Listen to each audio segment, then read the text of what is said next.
नमस्कार, स्वागत है आपका आरपीडी न्यूज राजस्थान पंचायती दुनिया में।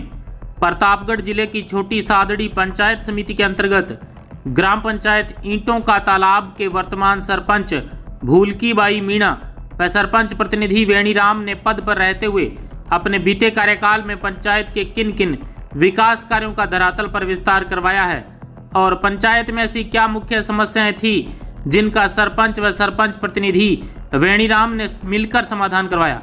आइए जानते हैं आरपीडी न्यूज की इस खास मुलाकात में। इससे पहले अगर आपने अभी तक आरपीडी न्यूज चैनल को सब्सक्राइब नहीं किया है तो अभी सब्सक्राइब कर बेल आइकन प्रेस कर लें ताकि तमाम लेटेस्ट खबरों का नोटिफिकेशन आपको मिलता रहे। आरपीडी न्यूज से मैं बिरबल कड़वा और आज पहुंचे हैं पंचायत समिति छोटी सादड़ी की ग्राम पंचायत ईंटों का तालाब के अंदर। यहाँ हमारे साथ युवा सरपंच प्रतिनिधि वेणीराम जी मीणा मौजूद हैं। भाजपा से जिला उपाध्यक्ष भी रह चुके हैं और वर्तमान में बातचीत इनसे करते हैं। इनकी सरकार है और साथ में सरपंच की भी एक जिम्मेदारी किस प्रकार से निभा रहे हैं, 5 वर्ष किस प्रकार से रहे, ऐसे कौन से एजेंडे हैं ईंटों का तालाब में जिनका समाधान करवाना अभी बाकी है। तो करते हैं बातचीत। सरपंच साहब नमस्कार। नमस्ते सर। वेणीराम जी, सबसे पहले अपने राजनीतिक परिचय के बारे में थोड़ी जानकारी दीजिए। राजनीतिक परिचय बताइए। राजनीति में तो सर पहले मैं कुछ हमारे समाज के लोगों की समस्या थी। लोग पंचायत में जाते थे, कोई सुनने वाला नहीं था। मैं पढ़ाई कर रहा था तो ऑटोमेटिक मेरे दिमाग में आ गया कि मेरे समाज के लोगों की मुझे मदद करनी चाहिए। इसी वजह से मैं राजनीति में आया सर और वही काम कर रहा हूँ। मैं आज तक किसी से कोई पैसा लेना, किसी से कोई पार्टियाँ करनी वो नहीं करता हूँ। मैंने आज तक शराब भी कभी टेस्ट नहीं किया सर। जाता हूँ, बैठता हूँ, साथ में बैठता भी हूँ। ऐसी बातें नहीं, लोग नाराज हो जाते हैं। तो दूसरी बार कहीं ना कहीं क्षेत्र की जनता ने मौका दिया है, दूसरी बार सरपंच भी है और पार्टी में पद भी दूसरी बार दिया है जनता ने, बहुत बढ़िया अच्छी बात है सर। मैं लेकिन उनके जो उनके मेरे ऊपर उम्मीद है वो उनके मैं खरा उतर रहा हूँ और मैं काम भी कर रहा हूँ लोगों का। किसी की पेंशन हो, छोटी सी कोई छोटी साइटी होता है तो भी फ़ोन कर देता है। मैं डेली अप डाउन करता हूँ छोटी साइटी पंचायत समिति में या पंचायत का कोई भी मैटर हो, छोटी मोटी। आज भी कोई समस्या नहीं है गाँव में। पानी की समस्या, अभी वाटर लेवल गर्मी का टाइम है सर, पानी की समस्या कम है। लेकिन मैंने अभी पिछले कार्यकाल सिया खड़ी था उस टाइम भी मैंने खूब हैंडपम्प ट्यूबवेल लगवाई सर। और अभी भी मैंने पिछले कार्यकाल में 2 साल में मैंने 22 लगभग 40 हैंडपम्प लगा दिए थे सर। अभी इस साल नहीं लगाए मैंने, क्योंकि पंचायत बनी थी, पंचायत का अलग से सरकार से कोई फंड नहीं था तो पंचायत का फंड से लगाई मैंने। बिल्डिंग भी बड़ी अच्छी बनाई थी, अभी उद्घाटन करवाना है उसका। और अभी कुछ एक अभी 20 पॉइंट लगभग और लगा रहा हूँ मैं। कुल मिला के समस्याएं काफ़ी थी जिनका समाधान धीरे धीरे कर रहे हैं। बिल्कुल सर। हमारे हमारे समाज में एकत्रित लोग नहीं रहते हैं सर। जैसे बेटे की शादी हुई तो वापस वो दूसरे खेत पे चले जाते हैं, फिर वो हमारे जैसे एक जगह हैंडपम्प लगा दूसरी जगह वापस डिमांड बढ़ जाती है सर। इस वजह से कार्यों की फुर्सत नहीं मिलती। वो आगे कहते हैं कि हमें भी हैंडपम्प चाहिए। जैसे 3 बाप बेटे हैं तो तीनों के अलग अलग लगाने पड़ते हैं, ये कंडीशन हो रही है सर। बाकी विकास तो काफ़ी हो रहा है और सरकार की भी काफ़ी अच्छा रहा है सर। ऐसी कोई बात नहीं। पिछले राज में थोड़े हम परेशान थे। हम जो बीजेपी से समर्थित सरपंच से उनको परेशान किया जाता था, काम नहीं होने दिया जाता था। सरपंच की तो कोई पार्टी नहीं होती है बिल्कुल, लेकिन उनके लोगों की विचारधारा होती है कि ये इससे ये मतलब मिलती जुलती विचारधारा सर। आप तो बिल्कुल खुलकर सामने आए क्योंकि आप बिल्कुल सर। मैं हर जगह रहा। अभी जैसे सरकार चेंज होगी तो हमारे फायदा भी। अभी मेरे 30 लाख का एनीकट पुलिया निर्माण सेंक्शन हो गया सर। 5 लाख भी एमएलए साहब ने दिए। मैंने डिमांड करी थी कि एमएलए साहब हमारी ये राजस्व गांव है पाटियाँ, ये नदी बड़ी जाखम नदी पड़ती है सर। बिल्कुल। तो एमएलए साहब ने कहा कि आ जाओ आप निम्बाड़ा, और तुरंत उन्होंने डिजायर करवा दी और पुलिया भी सेंक्शन हो गया अभी 5 लाख की। और अभी आंगनवाड़ी जर्जर थी, पिछले गवर्नमेंट में मैंने 2 बार लिख के दिया, विभाग वालों को भी दिया, किसी ने सुनवाई नहीं की। और एमएलए साहब जैसे ही हमारी सरकार बनी और एमएलए साहब को बताया और सबसे पूरी छोटी साड़ी पंचायत समिति में 2 आंगनवाड़ी सेंक्शन हुई, उसमें हमारी एक आंगनवाड़ी है। और अभी 5 लाख का माता जी का सेंक्शन, सामुदायिक भवन भी चल रहा है। स्कूल में भी काफ़ी समस्या थी सर। 12वीं का स्कूल हो गया लेकिन कोई स्टाफ नहीं था, तो मैंने सांसद साहब को भी अवगत कराया। सांसद साहब ने भी 5 लाख का कमरा दिया, वो भी बना के कंप्लीट कर दिया और बच्चे पढ़ रहे हैं अभी।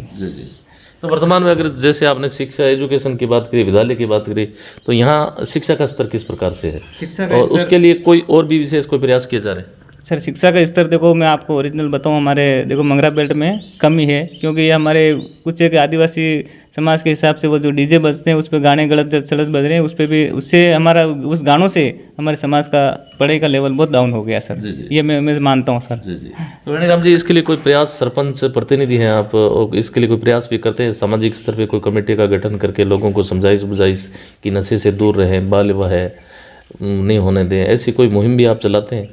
हाँ, बिल्कुल सर। मैं जहाँ भी हमारे पंचायती होती है या भी कोई हमारे सांस्कृतिक प्रोग्राम होते हैं या गणतंत्र दिवस, इस पे भी हम बताते हैं। हमें हमारे आदिवासी समाज या आदिवासी दिवस मनाते हैं, उस दिन भी मैं खुल के बोलता हूँ कि अपने आदिवासी समाज दिवस तभी मनाओ जब ये डीजे ये और गाने बंद करो, तो मैं इसका खुलेआम मैं भी समर्थन करूँगा।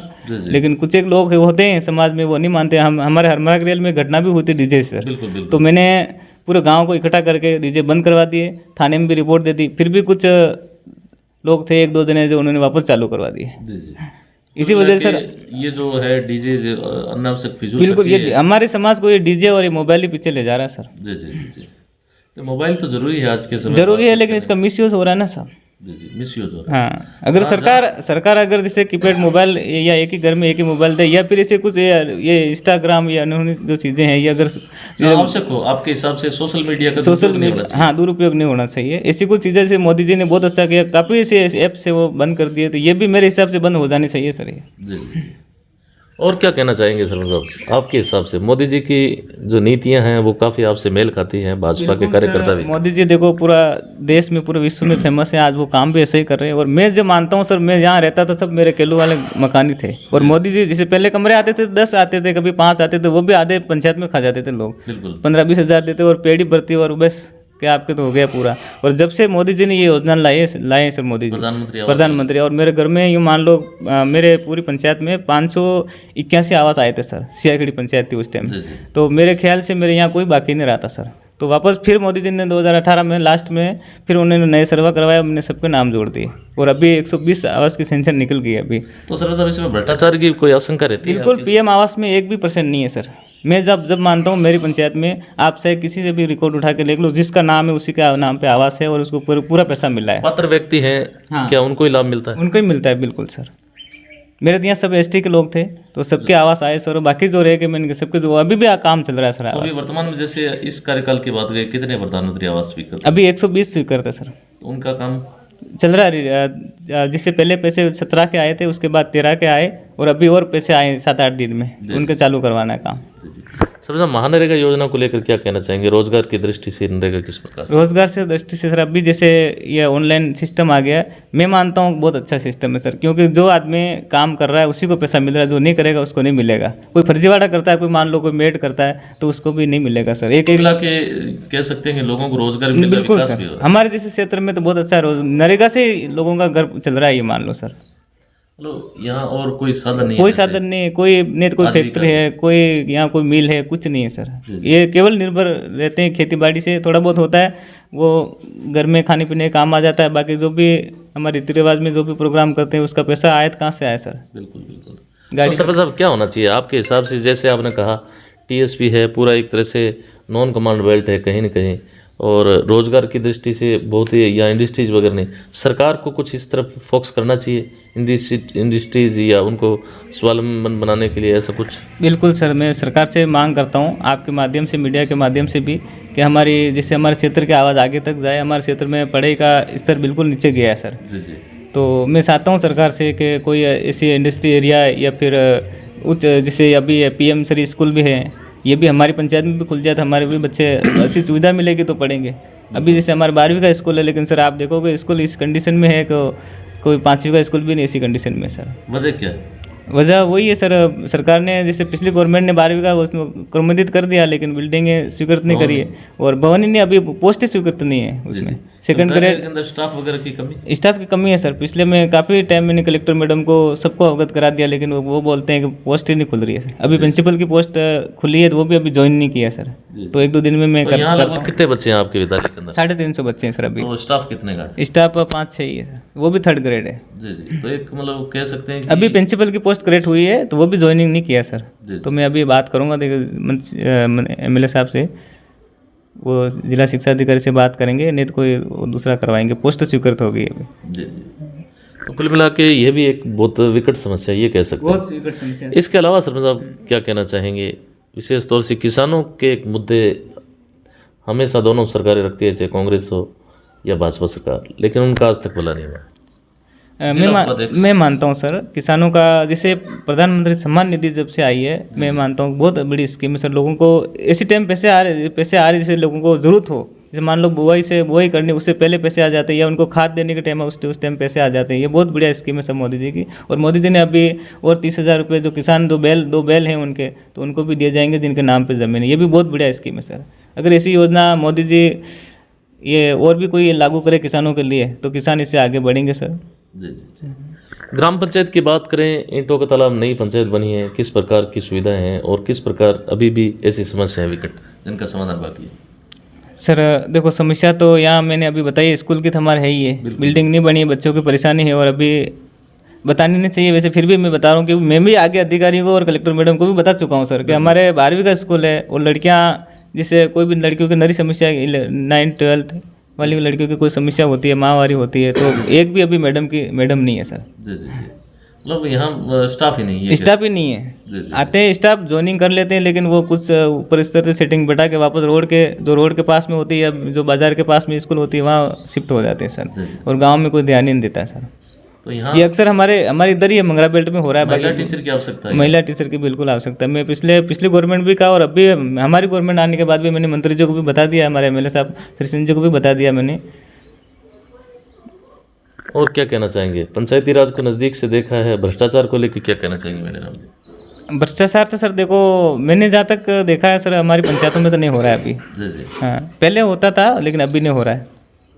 हमारे साथ कुछ होता है, सेंशन निकालने में कोई भी दिक्कत आती है, लेकिन वो वाला अपने यहाँ सिस्टम नहीं, सोसाइटी भी नहीं है हमारे। जी जी।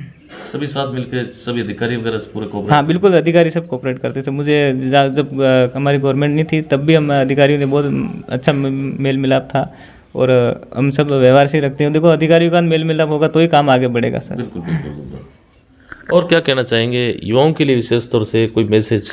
युवाओं के लिए देखो सर, मैं अभी देख रहा हूँ, मैं सांसद साहब के पास जाता हूँ और एक लाइब्रेरी खुलवाने का मेरा है, ताकि कोई बच्चे जैसे BEd कर रहे हैं, STC कर रहे हैं, वो शाम को 1-2 घंटा पढ़ी कर सके अलग से। बहुत बड़ा विजन है आपका, बहुत अच्छा। क्योंकि अगर लाइब्रेरी खुलेगी तो कम से जो गरीब छात्र हैं, ये किस वजह से जा नहीं सकते, कोचिंग नहीं बाहर कर पाते, तो उनको यहाँ सुविधा मिलेगी। बिल्कुल बिल्कुल सर, यही मानना है मेरा। मेन ये उद्देश्य अभी यही है इस साल के, क्योंकि हमारे अभी इस कार्यकाल का टाइम बिल्कुल कम रहेगा, तो मैं अभी 15 दिन या फिर 1 महीने के अंदर अंदर ये स्वीकृत करवा दूंगा और काम चालू करवा दूंगा बहुत जल्दी। और मुझे विश्वास है सांसद साहब और हमारे MLA साहब श्री सिंह जी मेरी बात जरूर रखेंगे सर। क्या बात। और क्या कहना चाहेंगे अपने क्षेत्र को लेकर कुछ? हमारे क्षेत्र में तो यही है सर, मीडिया के माध्यम से अगर आप बात आगे जाए तो हमारे क्षेत्र में बांध की कमी है, या फिर हमारे जाखम नदी निकल रही है, इस पर 2 बड़े एनीकट भी बन जाए तो पानी का भराव रहेगा, तो जलस्तर थोड़ा बढ़ेगा। सबसे बड़ी समस्या हमारी यही है। एक तो किसान अगर समर्थ होगा तो यही है ऑटोमेटिक एरिया वो डेवलप होगा। क्यों? बिल्कुल सर जी। तो यह थी हमारी खास मुलाकात ग्राम पंचायत ईंटों का तालाब के जो युवा सरपंच प्रतिनिधि है वेणीराम जी मीणा, जिनसे हमने ग्राम पंचायत के मुद्दों पे और यहाँ की जो धरातलीय समस्या है उनको जानने का प्रयास किया। जितने मेरे साथी हैं ईंटों का तालाब के, उनसे आग्रह करना चाहूँगा कमेंट बॉक्स में अपनी राय है वो जरूर जाहिर करें। धन्यवाद सरपंच साहब, समय दी उसके लिए बहुत बहुत धन्यवाद। ओके सर, धन्यवाद।